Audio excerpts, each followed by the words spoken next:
sa lahat. Ilang lugar lubog sa baha kasunod ng malakas na ulan kagabi. Ang ilang bahay sa Mandaluyong pinasok na ng tubig. Abot dibdib din ang baha sa ilang kalsada. Stranded tuloy ang maraming commuter. Ang iba pang detalye sa balitang yan at update sa lagay ng panahon, abangan dito sa Frontline sa umaga. Ngayong September 16, kasama ang buong puwersa ng News 5. Narito na mga umaaksyong balitang hatid ng Frontline sa umaga. Bagyo sa labas ng Philippine Area of Responsibility, posibleng pumasok sa PAR bukas. Habang LPA na nasa loob ng PAR, naging bagyo na rin. Barko ng Philippine Coast Guard na BRP Teresa Magbanwa bumaklas na sa Escoda Shoal sa West Philippine Sea matapos ang 5 buwan. 2,000 pamilya nasunugan sa Tondo, Maynila nitong weekend, habang Philippine General Hospital o PGH nasunog na naman. Deboto patay matapos mahulog sa tulay sa traslasyon ng Birheng Peña, Francia sa Naga City.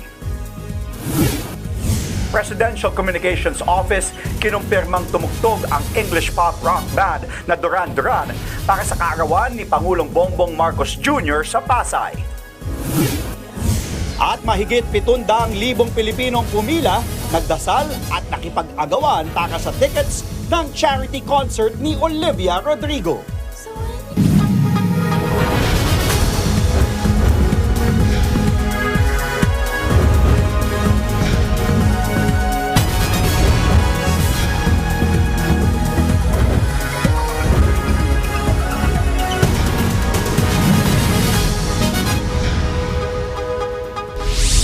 Nakabalik na sa Palawan ang pinakamalaking barko ng Philippine Coast Guard na idineploy para bantayan ang Escoda Shoal laban sa China. Ilang buwang nanatili sa laot ang barko pero kinailangang umuwi dahil naubusan na sila ng pagkain at ilang crew ang kailangang ipagamot sa ospital.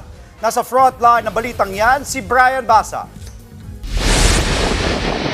Matapos ang halos 5 buwang pananatili at pagbabantay sa Escoda Shoal sa West Philippine Sea, napilitan ng bumalik sa mainland Palawan ang BRP Teresa Magbanwa ng Philippine Coast Guard nitong Sabado. Magtatanghali kahapon nang dumating ang barko sa Puerto Princesa City. Kahit sa malayo, kita ang malaking butas sa gilid ng barko na tinakpan lang ng plywood. Diyan bumangga ang barko ng China Coast Guard noong Agosto.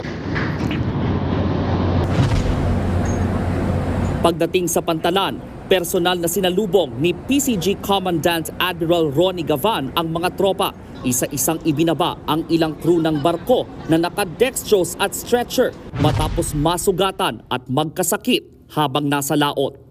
Ayon mismo sa PCG, napilitang umuwi ang BRP Teresa Magbanwa dahil masama ang panahon, ubos na ang supply nila at kailangang dalhin sa ospital ang ibang crew. Mas naging komplikado rin daw ang sitwasyon ng barko sa laot dahil sa tinamong butas nito ng banggain ng Chinese vessels. Kahit naman napilitang umuwi, mission accomplished pa rin daw ang BRP Teresa Magbanwa sa Escoda Shoal. Pinuri rin ng PCG ang pinakitang katapangan, pagiging makabayan, dedikasyon at professionalism ng mga crew ng barko. Bago naman bumalik, una na ring hiniling ng China sa idinaos na bilateral consultation mechanism sa Beijing noong nakaraang linggo ang pag-alis ng barko ng Pilipinas sa Escoda Shoal. Hindi pa malinaw ngayon kung may pumalit na barko ng PCG sa Escoda Shoal o kung umatras na rin ang mga barko roon ng China. Bagamat humanitarian at hindi politikal ang dahilan ng pag-atras ng barko, nangangamba pa rin ang isang defense analyst sa posibilidad na tuluyan ng masakop ng China ang bahura kung wala tayong bantay roon. It will repeat the mistakes of Scarborough Shoal, wherein the Pinoy administration withdrew the vessel thinking that the Chinese would act in good faith. Instead, the Chinese stayed permanently na, and they've been there since 2012. Paglilinaw naman ng National Maritime Council, repositioning lang ang pag-uwi ng Coast Guard vessel para magamot ang ibang crew, maayos ang sira ng barko at makapagbakasyon kahit papaano ang mga crew na matagal nang nawalay sa mga mahal nila sa buhay. Kapag naayos na, muli raw ide-deploy pabalik ang BRP Teresa Magbanwa kasama ang iba pang asset ng Coast Guard at militar. Muli namang nanindigan ang China Coast Guard na iligal ang presensya ng Pilipinas sa Escoda Shoal na inaangkin at tinatawag nilang Sianpin Chao. Paglabag daw sa soberanya nila ang aktibidad natin, kaya patuloy raw nilang poprotektahan ang karapatan nila sa lugar. Mula sa Puerto Princesa City, Palawan, nagbabalita mula sa Frontline, Brian Basa, News 5. Samantala, perwisyo po sa mga residente at motorista ang biglang buhos ng ulan kagabi, dala ng bagyong Ferdy at Habagat. Nalubog kasi sa baha ang ilang bahagi ng Metro Manila. Katunayan, sa isang bahagi ng Mandaluyong, umabot po hanggang dibdib ang tubig. Nasa frontline ng balitang yan, si Mon Gualvez. Matyagang sinalok ng mga residente ito ang tubig palabas ng kanilang tirahan sa Mandaluyong. Pinasok kasi ng tubig ang kanilang bahay dahil sa sobrang lakas ng buhos ng ulan dala ng bagyong Ferdy at Habagat. Maglilimas na naman. Sabay nagsiluta ang malilit na gamit ng mga residente kasama ang mga basura na pumasok sa kanilang bahay. Pero kung dito hanggang tuhod na baha lang ang problema, gadibdib na baha naman ang tiniis ng iba pang mga taga Mandaluyong. Pati ang walis at ibang upuan lumutang na. Sa taas ng tubig sa ilang parte ng lungsod, kinailangan ng ilikas sa mga residenteng nalubog sa baha. Umaalo na rin sa kalsada ang baha habang dumadaan ang mga sasakyan. Stranded tuloy ang ilang mga commuter at sumilong muna sa isang mall. Nakuhanan din ng isang commuter ang pag-aalangan ng ilang motorista na tumuloy pa sa bahaging ito ng Guadalupe. Nalubog na rin pala kasi sa baha ang isang bahagi nito. Kahit tuloy ang sinasakyan niyang malaking bus, tila kinailangan mo ng bumuelo bago dahan-dahang lumusong sa baha. Mabagal din ang daloy ng trapiko sa underpass sa Shaw Boulevard. Naipon pala kasi ang tubig sa gilid ng kalsada. Ingat na ingat tuloy ang maliliit na sasakyan sa pagdaan sa baha. Hanggang bukong-bukong na rin ang baha sa bahaging ito ng Taft Avenue sa Maynila. Hassle na tuloy para sa mga pedicab at tricycle na makipagsabayan sa mga jeep at sasakyan dahil sa umaalon na baha. Halos wala rin pinagkaibang sitwasyon sa kahabaan ng Zubel Ayala. Katunayan, halos wala ng residente na naglalakas loob na lumusong sa hanggang tuhod na baha. Hindi rin nakaligtas ng Quezon City. Ang isang residenteng ito, problemado ngayon kung paano siya lalabas ng bahay. Lalo't dangkal na rin ang taas ng baha sa kanyang dadaanan na eskinita. Ngayong araw, suspendido na ang klase sa mga piling barangay sa Quezon City dahil sa masamang panahon. Nagbabalita mula sa Frontline, Mon Gualvez, News 5. Samantala, tuluyan na nga pong lumakas at naging bagyo ang low pressure area ngayong umaga na pinangalan ng Hener. Para sa update, makakausap natin sa linya ng telepono si Pag-asa Weather Specialist Veronica Torres. Magandang umaga po sa inyo, Veronica. Magandang umaga din po sa inyo, pati na rin sa ating mga taga-subaybay. Tama nga kayo, yung minabantayan nating low pressure area noong mga nakaraang araw ay kaninang alas 5 ng umaga nag-develop na at ngayon na isa ng ganap na bagyo na nasa tropical depression category. Kaninang alas 7 ng umaga, ito ay nasa may layong 315 kilometers, silangan, hilagang silangan ng Kasiguran, Aurora, nagtataglay ng lakas na hangin na 45 kilometers per hour malapit sa sentro at bugso na aabot sa 55 kilometers per hour. Kumikilos sa direksyong Kanluran, hilagang Kanluran sa bilis na 10 kilometers per hour. At dahil nga dito kay Bagyong Hener, nakataas ang tropical cyclone wind signal number 1 sa eastern at central portion ng mainland Cagayan, sa may Isabela, sa may Quirino, eastern portion ng Nueva Vizcaya, eastern at southern portion ng Apayao, sa may Kalinga, eastern at central portion ng Mountain Province, Ifugao, Aurora, eastern portion ng Nueva Ecija, at sa northern portion ng mainland Quezon, kabilang na ang Polillo Island. So, ma-enhance nga nitong si Hener, pati na rin nga nung bagyo sa labas ng ating Philippine Area of Responsibility, yung Habagat, kaya asahan natin yung bugso ng malalakas na hangin sa may Mimaropa, Bicol Region, Visayas, Zamboanga Peninsula, Northern Mindanao, Caraga, pati na rin sa may Davao Region. So, posible nga din na lumabas na ating Philippine Area of Responsibility itong si Bagyong Hener by Wednesday. And also, may gale warning din tayo na nakataas dito sa may seaboards ng Southern Luzon, seaboards ng Visayas at ang western, northern at eastern seaboard ng Mindanao. Kaya mapanganib yung paglalayag ng mga maliliit na sasakyang pandagat. Veronica, yung isa pa, di ba, binanggit mo na yung Hener, tas may isa pa kayong binabantayan na nasa labas pa ng PAR itong Pulasan. Anong update dito? Kasi sinasabi nila, yung unang report, posibleng ang tatahakin nito, yung kaparehong areas nitong Ferdy or yung track niya, yung Bagyong Bebingka. Opo. So, halos kapareho nga ni Bagyong Bebingka ito, halos sisilip na lang ito sa ating Philippine Area of Responsibility. Posible nga itong nakikita natin na papasok around tomorrow evening at lalabas din ng Wednesday morning. So, halos silip lang, pero mag-enhance nga pareho sila ni Ferdy ng habagat, kaya magiging mas maulan western section ng ating bansa. Tanong ko lang, yung mga pag-ulan na naranasan natin kagabi, medyo malakas ito at maraming lugar yung nagbaha. Yan ba ay dahil dun sa habagat pa rin? Tama po kayo dyan. Okay, huli na lang, abiso na lang dun sa mga lugar na dapat mag-ingat ulit, Veronica. Opo. Sa ating mga kababayan na inuulan, lalo na noong mga nakaraang araw pa, ay pinag-iingat nga natin sa mga banta ng pagbaha at pagguho ng lupa, lalo na sa mga landslide at flood-prone areas. Yung ating mga kasamahan naman sa DRR office ay palaging magpapalikas kung kinakailangan ng lumikas, kaya make sure na lagi tayong susunod sa kanila. Maraming salamat, Pag-asa Weather Specialist Veronica Torres. Dahil po sa masamang panahon, suspendido ang klase sa ilang lugar ngayong araw. Kung saan ang mga lugar na yan, sa report ni Rainiel Pawid. Dahil sa banta ng matinding pagbaha at ulan, nagsuspindi na ng klase ang lokal na pamahalaan ng Quezon City sa higit 40 piling barangay.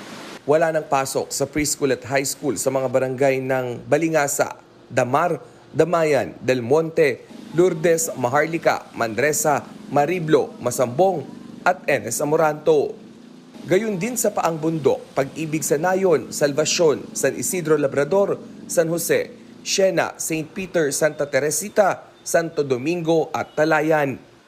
Maging sa Paraiso, Damayang Lagi, Don Manuel, Doña Aurora, Doña Imelda, Doña Josefa, Kalusugan, Rojas, San Isidro at Santol. Pati na rin sa Santo Niño, Tatalon, Bahay Toro, Katipunan, San Antonio, Santo Cristo, Alicia, Ramon Magsaysay, Baysa at Sangdaan. Maging sa Balong Bato, Unang Sigaw at Apolonio Samson. Ipinauubaya naman ng Quezon City LGU sa pamunuan ng mga eskwelahan ang suspensyon ng private schools at kolehiyo. Wala ring pasok sa ilang bayan sa Palawan gaya ng Brooks Point, Busuanga, Coron, Culyon at Taytay. Gayon din sa ilang bayan sa Occidental Mindoro gaya na lang ng Magsaysay, Mamburao, Rizal, San Jose at Santa Cruz. Gayon din sa Bago City sa Negros Occidental at mga lungsod ng Cebu, Lapu-Lapu at Mandaue sa Cebu. Lahat ng antas din ang walang pasok sa mga bayan ng Dumangas, Maasin at Miagao sa Iloilo. Maging sa Barbaza, Antique. Preschool hanggang senior high school naman ang walang pasok sa probinsya ng Aklan, Bacolod City, Cebu City at Iloilo City at Barotac, Nuevo sa Iloilo. Maging sa ilang bayan sa Antique, gaya ng Hamtik, San Jose, Sibalom at Tibiao. Nagsuspende rin ng klase ang General Vicente Lim Elementary School sa Maynila, pero dahil naman yan sa malawakang sunog na nangyari sa Aroma Road Jes sa Tondo. Nagbabalita mula sa Frontline, Rainiel Pawid, News 5. Bukod sa mga lugar na yan, narito pa ang ilang LGU na nagsuspindi ng klase. Lahat ng antas sa publiko at pribadong paaralan walang pasok sa Bataraza, Cuyo at Rojas sa Palawan. Gayon din sa Binalbagan, Escalante City, Himamaylan, Hinubaan, Isabela at La Carlota City sa Negros Occidental. Maging sa Moises Padilla, Murcia, Sagay City, Silay City, Sipalay City at Talisay City. All levels din ang suspensyon sa mga bayan ng Tobias Fournier, Culasi, San Remigio, Belison, Aninii, Barbaza, Sebaste, Pandan sa Antique. Mula preschool hanggang senior high school naman ang walang pasok sa Cadiz City sa Negros Occidental at mga bayan ng Lawaan, Libertad, Bugasong, Caluya at Valderrama sa Antique. Kabiglang po tayo ulit dito sa pag-alis ng BRP Teresa Magbanwa sa may Escoda Shoal.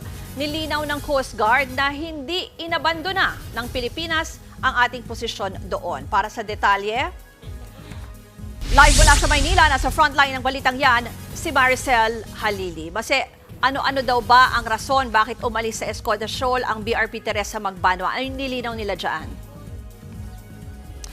Ruth, tama ka. Ang sabi ng Philippine Coast Guard maging ng National Maritime Council na hindi nila isinusuko ang Escoda Shoal.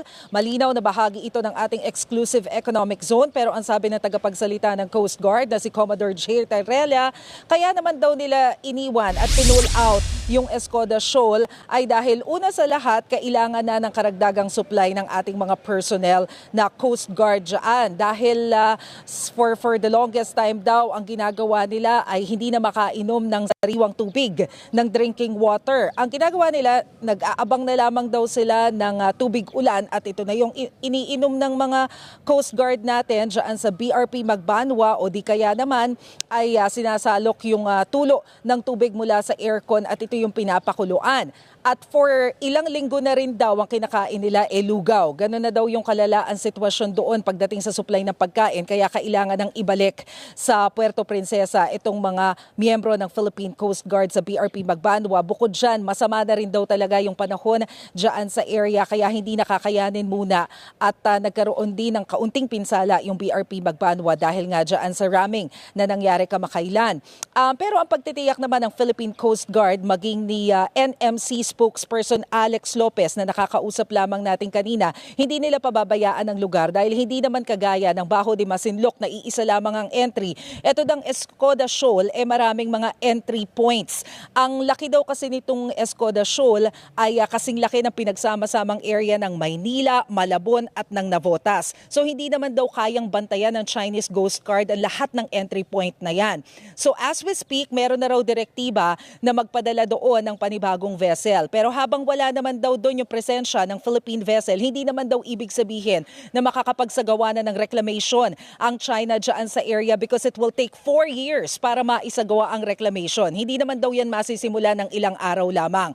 Pero yan nga, nilinaw lamang nila na wala naman daw pag-give up o pag-surrender na ginawa dyan sa bahagi ng ating exclusive economic zone. Ruth?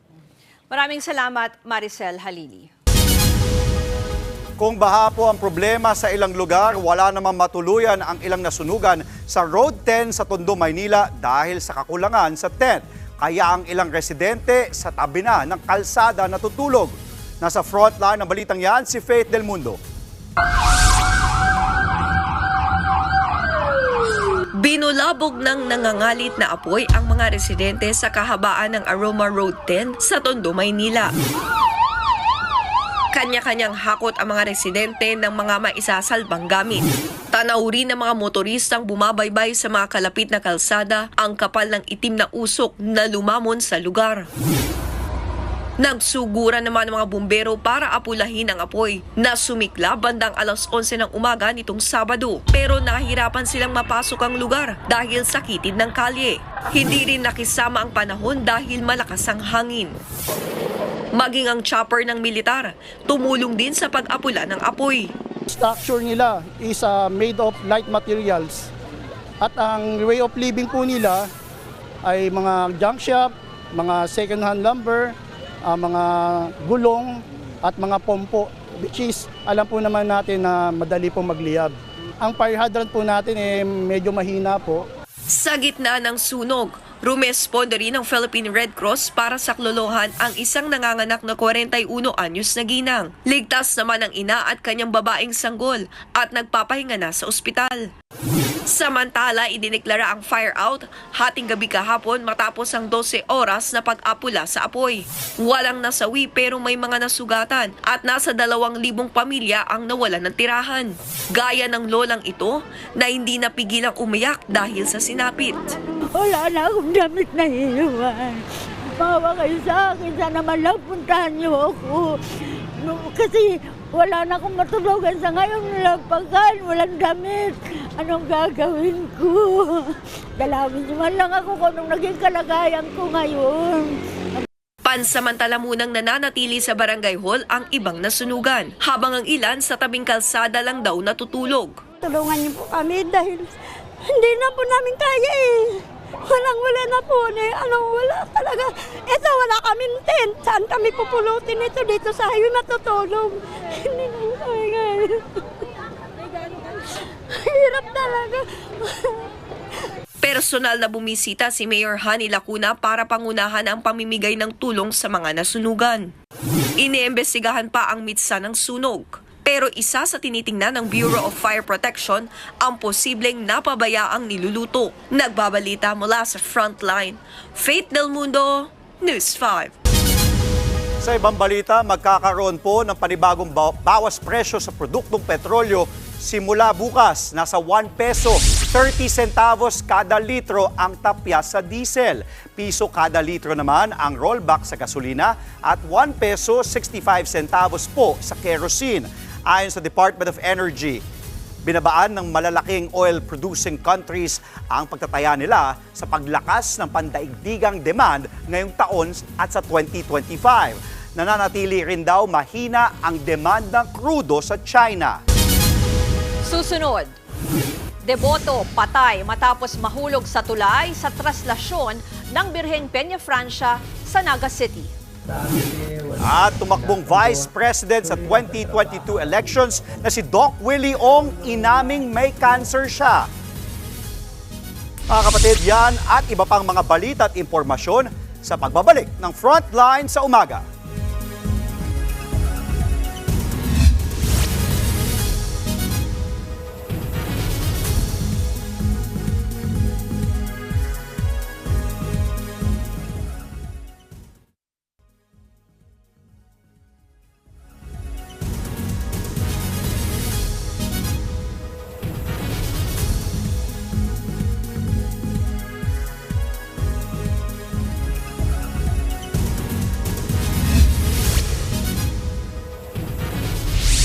Sumiklab ang sunog sa Philippine General Hospital sa Maynila. Nagsimula ang sunog pasado alas 6 kaninang umaga.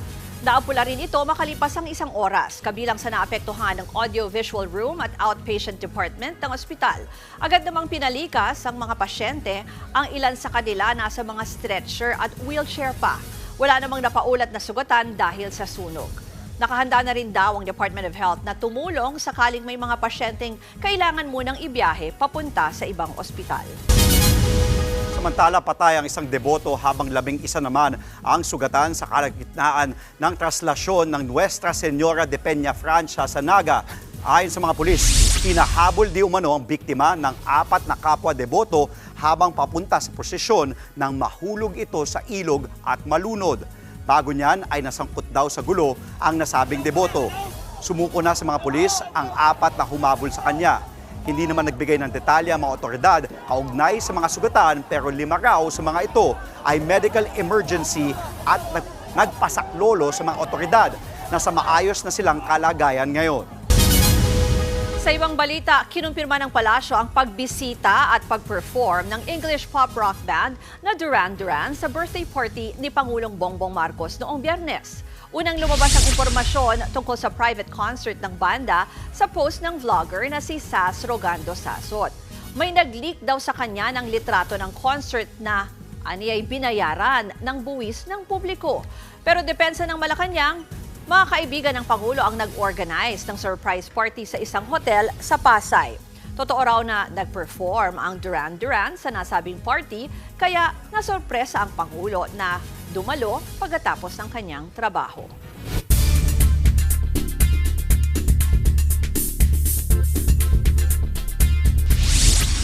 Tinangka na namang umanong patayin si US President Donald Trump. Isang armadong lalaki ang nakita sa labas ng Trump International Golf Club sa Florida. Base sa report, nakita ng mga Secret Service agent ang naturang gunman na sinubukang pumasok ng golf club, dala ang isang mataas na kalibre ng baril. Agad nilang pinaputukan ang lalaki na tumakas sakay ng kotse, pero naaresto siya sa isinagawang manhunt. Ligtas naman ang dating Pangulo na nooy naglalaro ng golf. Heto na ang ikalawang assassination attempt laban kay Trump na sinubukang patayin ng isang sniper sa gitna ng campaign rally nitong Hulyo. Blanco pa ang mga otoridad sa motibo sa likod ng second assassination attempt. Mga kapatid, tuloy-tuloy lang ang paghatid namin ng balita at impormasyon dito sa Frontline sa umaga.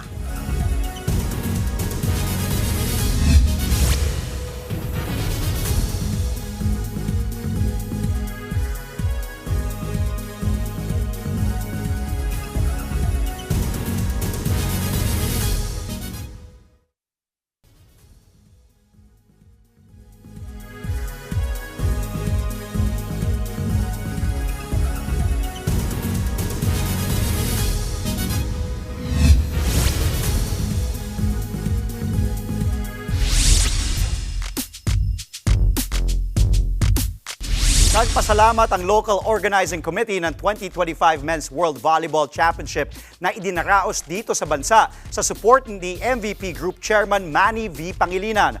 Ayon kay Local Organizing Committee Co-Chair Senator Alan Peter Cayetano, malaking oportunidad ang pag-host ng Pilipinas sa Volleyball Championship dahil magbubukas ito ng mas malaking oportunidad para ipakilala ang bansa bilang isang sports tourism destination.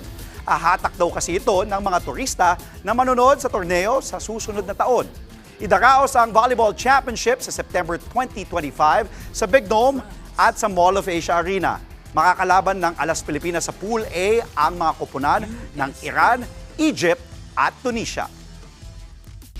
We'd like to thank talaga MVP Mr. Pangilinan kasi hindi lang sa basketball, sa ibang sports, grabe ang support. This will open up doors not only for the country, but for the 800 million fan base ng volleyball sa buong mundo.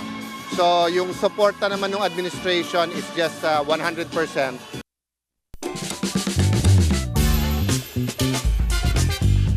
Lunes na naman at siguradong may baon ka ba na tinatawag na live updates kasi hindi tayo nakita ng weekend. Oo nga, Pero yung mga magchichismisan dyan, mag-ingat po kayo ha. Lagi naman pag nakikita tayo, may chika portion tayong dalawa eh.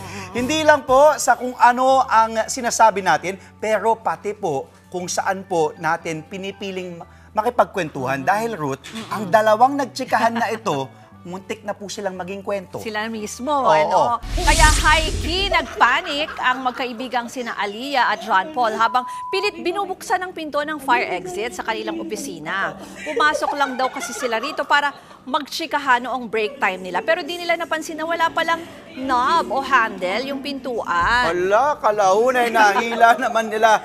Pabukas ang pinto at nakabalik din po sila sa trabaho. Advice ngayon ni Aliyah sa mga gustong mag-usap in private, iwasang mapasarap ang kwentuhan at tsikahan at maging aware pa rin sa kapaligiran. Laging pipili ng tamang lugar. Tama. At yan ang mga impormasyong dapat niyong malaman. Mga balita para sa may alam at may pakialam. Kami ang inyong mga kasangga sa Frontline sa umaga.